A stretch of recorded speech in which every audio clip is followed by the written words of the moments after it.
Please be seated.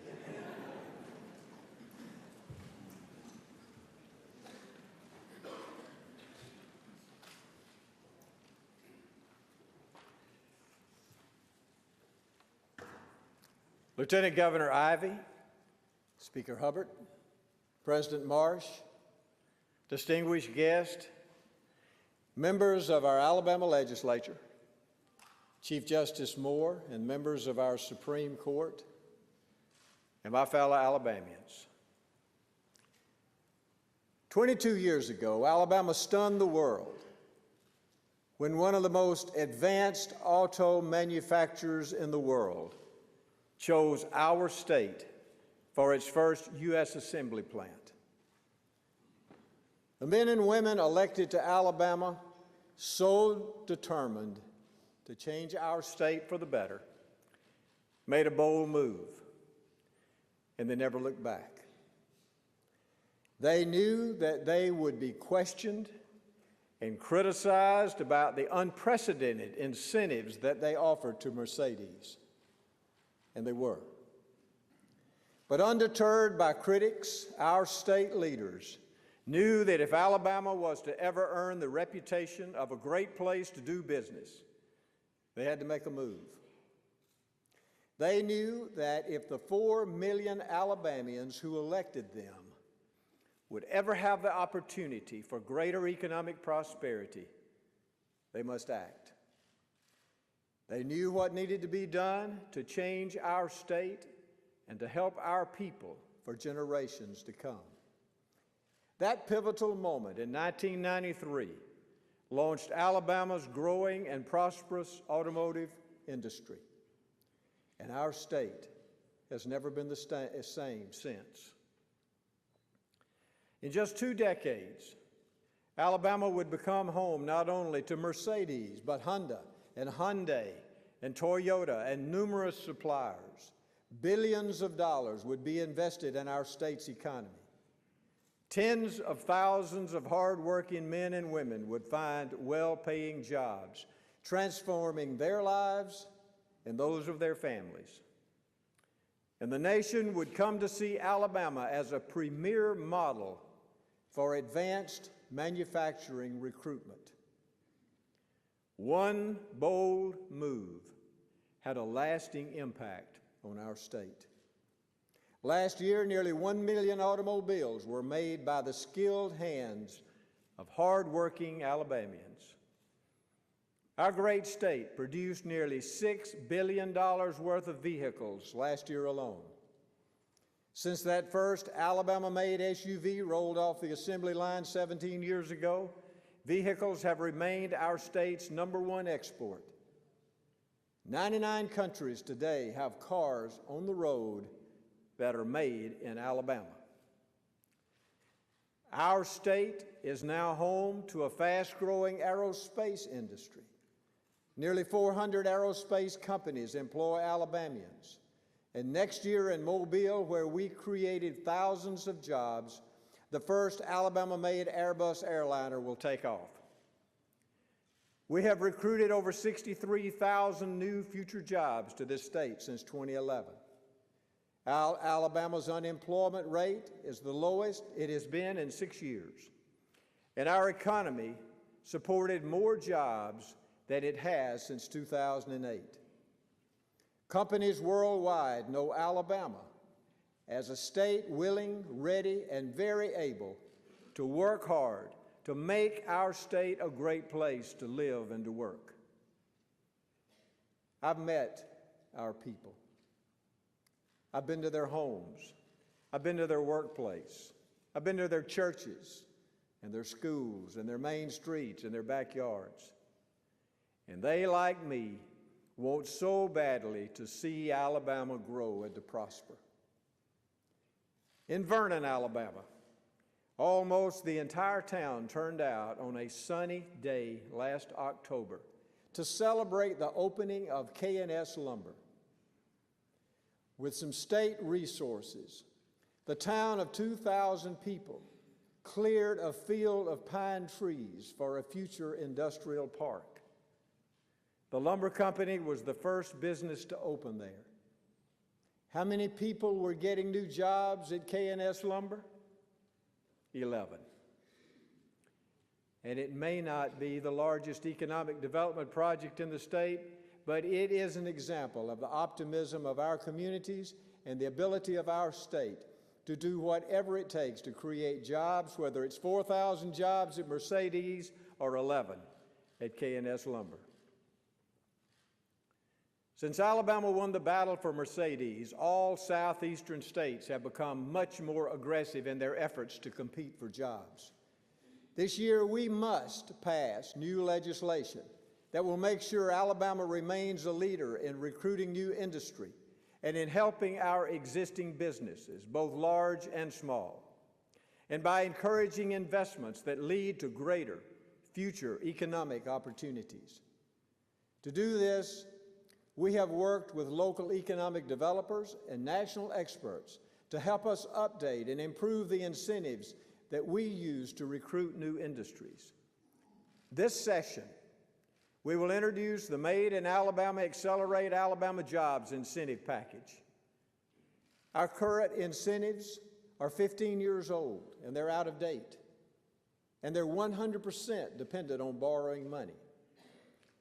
This new incentives package will no longer be based solely on debt. It will increase incentives for new projects that locate in rural areas like Vernon, Alabama. It will offer incentives for those who invest in small businesses and startups. It will provide research and development credits for work done with Alabama-based research centers. And it will provide additional incentives for new wages paid to our veterans.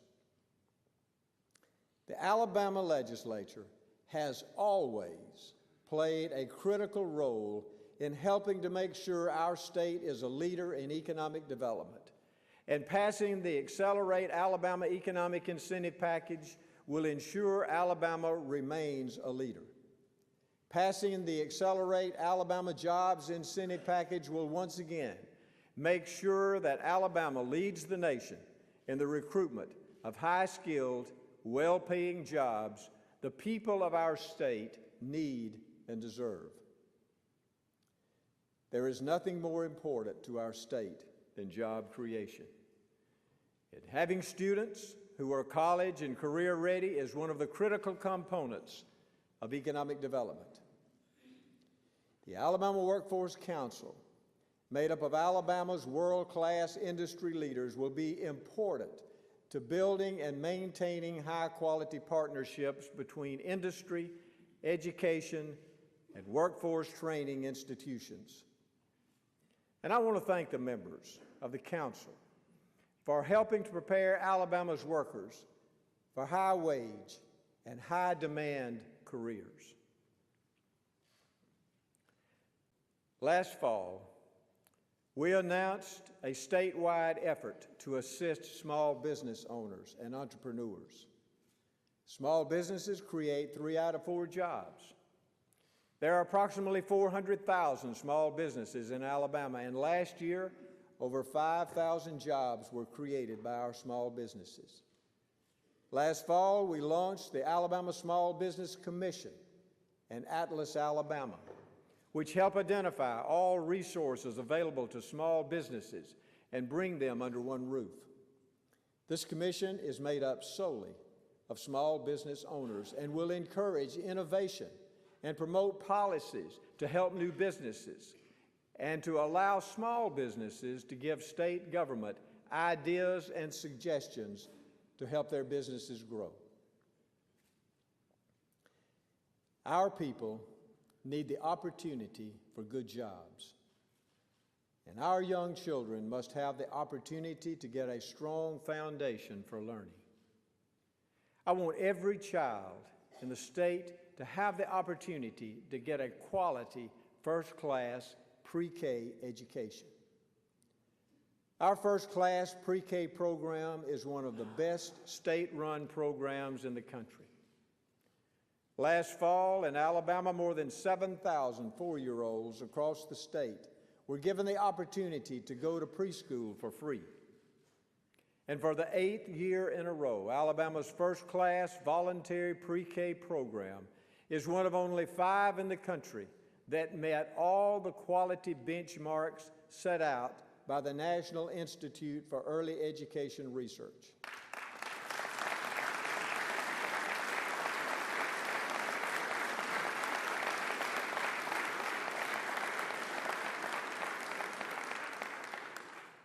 Now, we must continue to expand our pre-K program because it makes a real difference in the lives of the education of our children.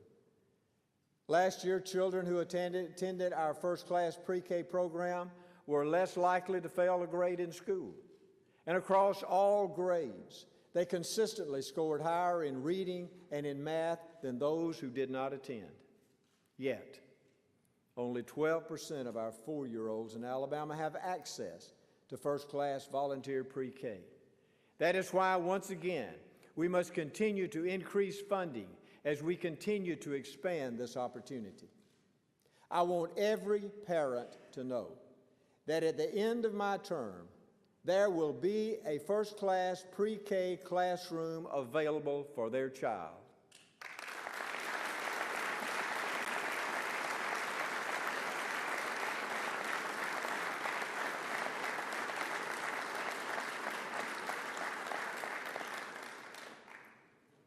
We will also embark on a program to make our people healthier. In the days to come, I will, through executive order, create the Alabama Health Care Improvement Task Force. And it will be a panel of approximately 30 experts, which will bring me recommendations on how we can improve the quality, accessibility, and affordability of health care for our people. Alabama faces major problems with chronic conditions. Many of our health issues are related to lifestyle choices. They're related to poverty, and they're related to lack of access to quality health care. We must take real steps to reverse the troubled health trends that have occurred in our state. We have already begun this process by reforming Alabama's Medicaid system. And as we try to get our people off Medicaid and into private payment programs through job creation, we must realize that our hospitals, especially in rural areas, are dependent on Medicaid to survive. We are establishing regional care organizations and will focus on improved outcomes for patients to help lower cost and better manage the health care services given to those who are served by Medicaid. But we cannot allow federal bureaucracy and the extremely flawed Patient Protection Affordable Care Act to derail our efforts to make sure that Alabamians have good quality health care, especially the poorest and the most vulnerable.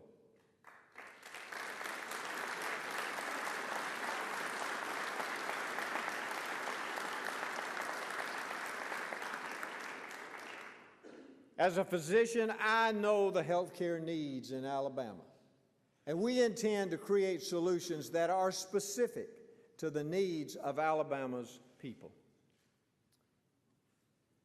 As a conservative leader, there are 3 things that are important to me: upholding the rule of law, using our state resources wisely and efficiently, and preserving the autonomy of state government. In Alabama, the problems that have plagued our prison system for decades have put those principles at risk. The rule of law must be observed, and those who break the law should be held accountable for their actions. The blunt facts are alarming. Alabama's state-operated prison facilities, the most overcrowded in the United States, are operating at more than 195% capacity. We have been forced to rely on short-term fixes that have proven costly, dangerous, and disorganized. The result has been an overall increasingly inefficient system That is why, over the past year, Alabama lawmakers, leaders in the criminal justice system, local and state judges, district attorneys, victims' rights groups, and many others have collaborated as part of the Prison Reform Task Force to develop a new plan to reform our prison system. Now, it won't be easy, and it certainly won't be cheap. But we cannot ignore and underfund what is an alarming and dangerous problem that must be addressed.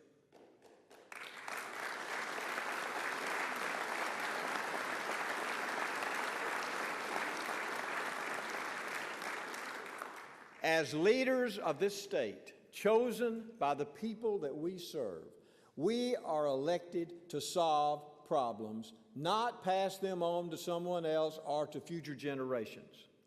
The problems we must tackle may have been decades in the making, but it's up to us to solve them today.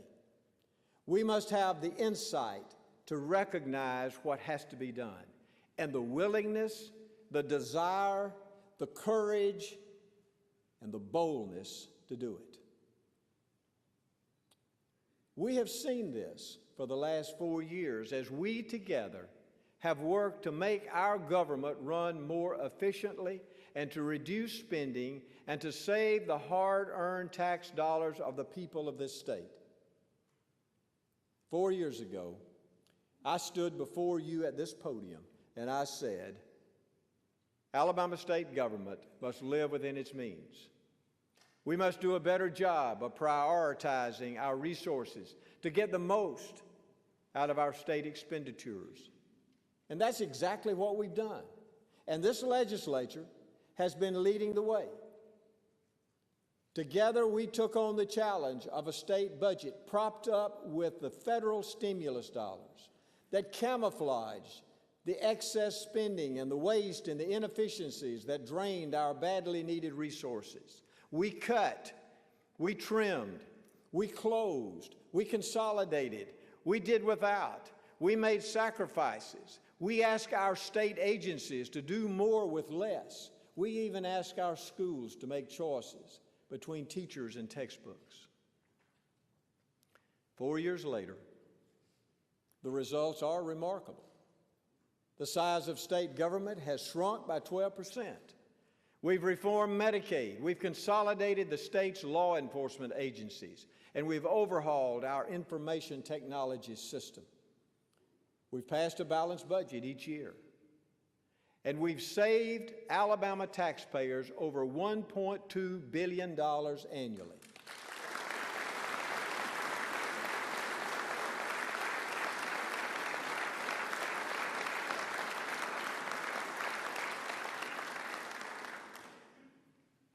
And still today, 4 years later, it is not enough.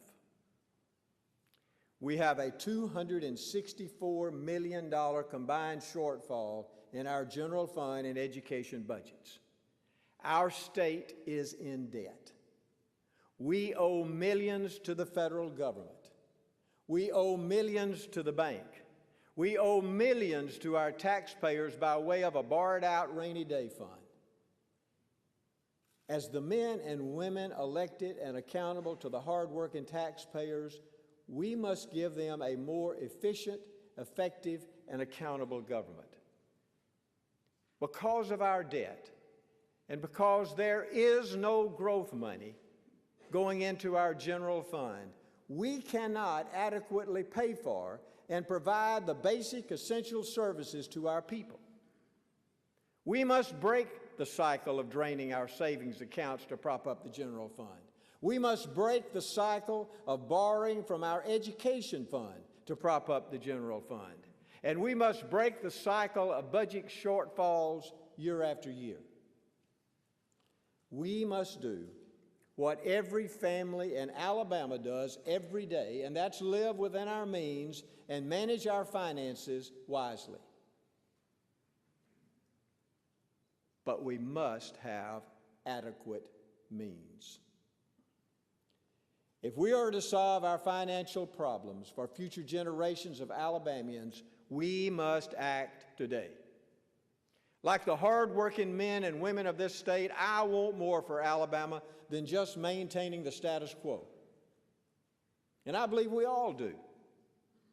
When I was elected to this office, I began serving my time as governor with an 8-year long-term plan to serve our people and to solve our problems and to create opportunities for better education and well-paying jobs.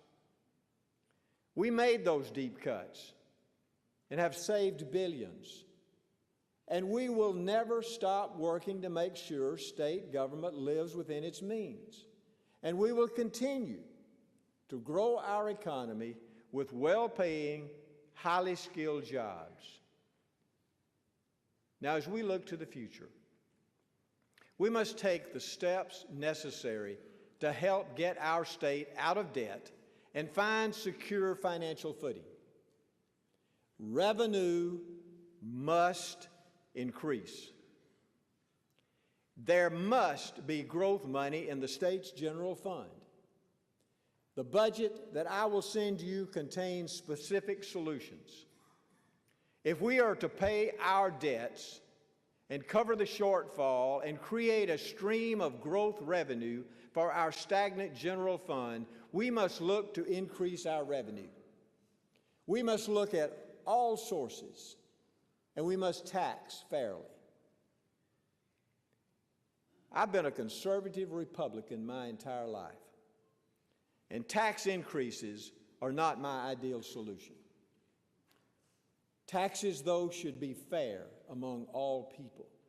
It is unfair for certain groups to be taxed for goods and services while others are not taxed for those same goods and services. If Alabama families have to pay their fair share of taxes, so should large national and international corporations.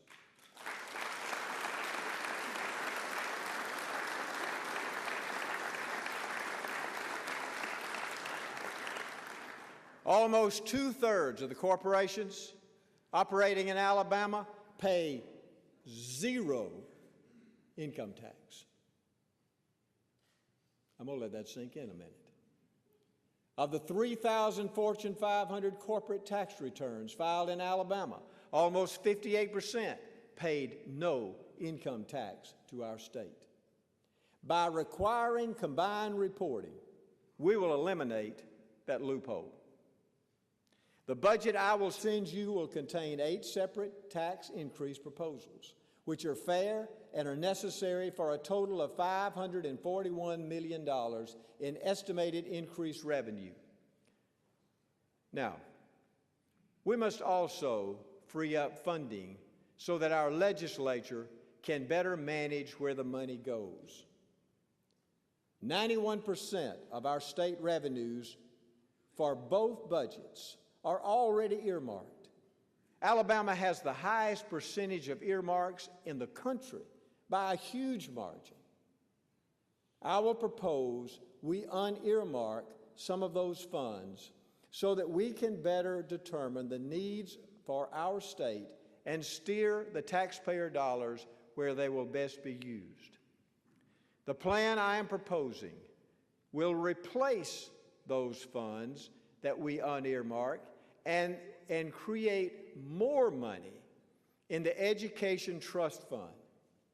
The results in our Education Trust Fund will be an increase of an estimated $250 to $300 million for K through 12 education, the state's 2-year systems, and higher education. The problems we now face have been years, even decades in the making. We cannot put off solving these problems anymore. We cannot cut our way out of this. There is nothing more conservative than paying your debts and getting your financial house in order. And by keeping spending at a reasonable level, we will actually save money and potentially create a surplus in the general fund in future years.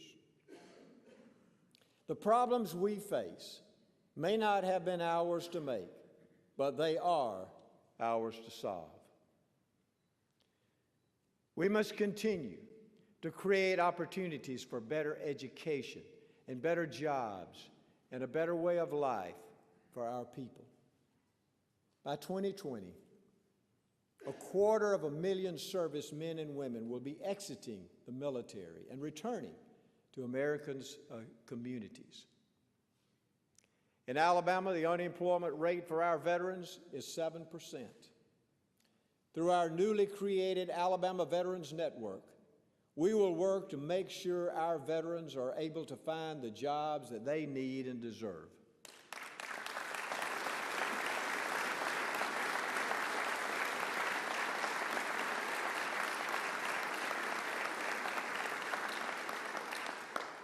Through AlaVetNet, we will introduce legislation that creates an employer tax credit for hiring any unemployed veteran.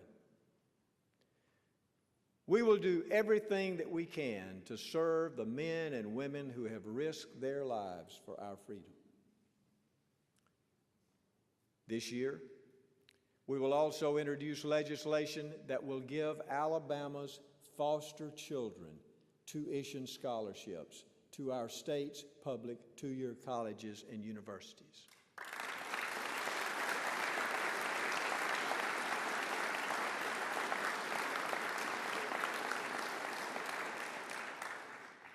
This plan, called Fostering Hope, will offer children currently or formerly in Alabama's foster care system the opportunity to get a college education.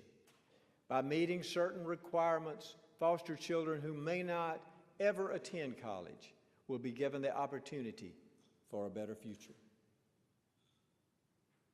Since 2011, our First Lady has been a voice for victims of domestic violence and their children. This session, you will see Diane in the State House pushing powerful legislation for domestic violence victims and their families. This legislation will modernize our current laws, expand victim services, and strengthen victim protection. We must defend the women, men, and children who are going through this dangerous cycle of violence within their own homes.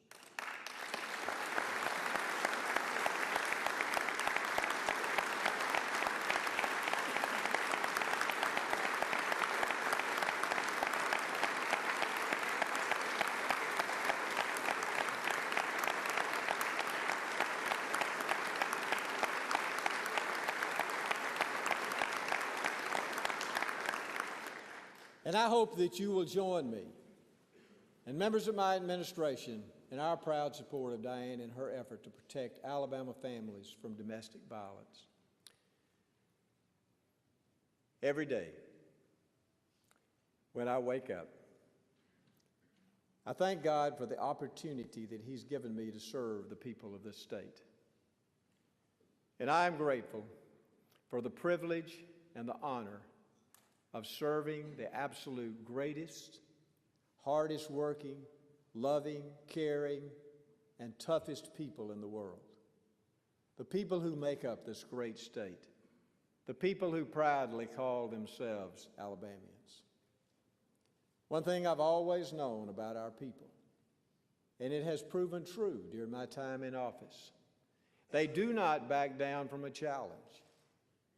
Not when they're fighting for their basic civil rights, not in defending our nation's freedoms, and not in the aftermath of natural disasters. As leaders of this state, neither will we. We will not settle. We cannot settle for just barely getting by. The people deserve better than that. I've had the privilege to travel to every county and every corner of Alabama over the last 4 years, and most of you have been there with me. I'm proud of Alabama, and I am proud to be your governor. And I know you're proud to serve this state as well. If there's one thing I've learned very early on, it's that you can always count on the people of this state to work hard and do what we have to do to make this state better. The night I was reelected, I promised the people of this state that we will face challenges head on. We will work with both parties across the aisle to make our state better, because that's what our people do. They work together, and that's what they expect us to do. 2 decades ago, the men and women elected to serve our people dared to dream big. They wanted our state to be even better. They wanted an economically strong state where our people had opportunities like never before. They made a choice, and they forever changed the economic landscape in Alabama. And they proved that one bold move in the face of skepticism and even criticism can forever change the course of our state. It is time we change course. It is time we lead our great state and the great men and women who sent us here. It is time for a bold move. May God bless you all, and may God bless the great state of Alabama.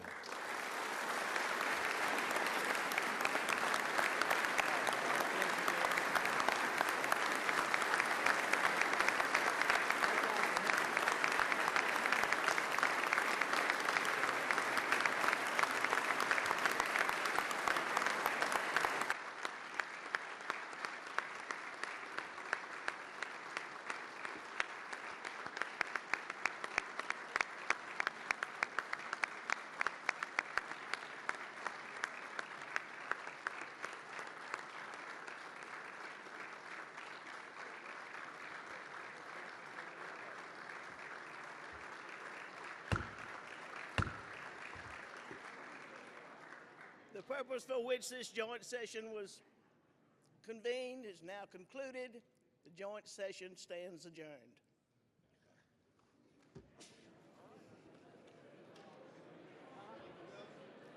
Thank you.